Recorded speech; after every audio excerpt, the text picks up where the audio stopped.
Hello, you on to Radio Ojo and television. Here is the news updates. First, the headlines. Diri grants amnesty to 9 inmates of Correctional Center in Bayelsa. Teachers' Day. FG reintroduces bursary for varsity students. And now the details. Governor Oduye Diri of Bayelsa State has granted amnesty to 9 inmates at the Nigeria Correctional Center, Okaka, in Yenogwa, the state capital. Diri, who announced the gesture when he visited the center on Tuesday, noted that he had constitutional powers to grant such favor based on recommendations from the Committee of Prerogative of Mercy. While addressing the freed inmates, the governor advised them to change their ways and become responsible members of the society. He expressed displeasure over the number of inmates in custody, adding that the only way the center would be decongested is through reduction in crime in the state.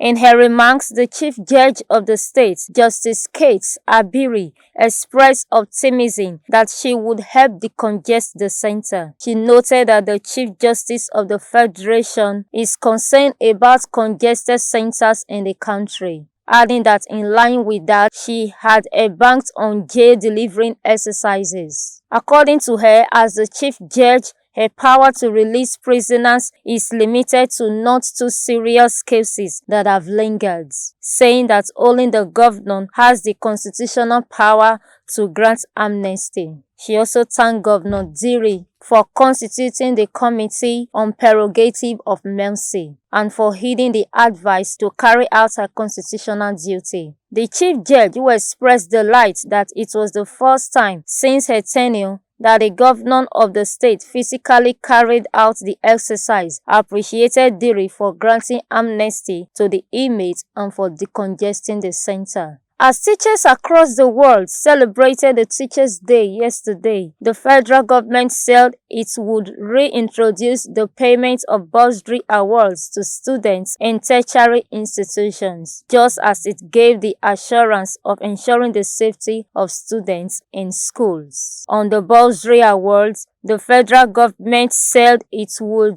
liaise with the 36 state Ministry of Education, including the FCT Education Board, with a view to making all key into the idea. He proposed paying undergraduates 150,000 naira as bursary per annum, while students in colleges of education are to collect 100,000 naira each. However, there is going to be a criteria to benefit from the scheme, as it would be for students in public institutions, and beneficiaries would also sign an undertaking to serve the government for 5 years after graduation. The Minister of Education, Malam Adamu, stated this in his keynote address at the celebration of the Teachers' Day in Abuja. He said the action was part of the resolution of the National Implementation Committee constituted by the government, following President Muhammadu Buhari's pronouncement in repositioning the nation's education sector and the teaching profession in particular during 2020 World Teachers' Day celebration. That is the end of the news updates. I am Esther Omobude. Thanks for joining us.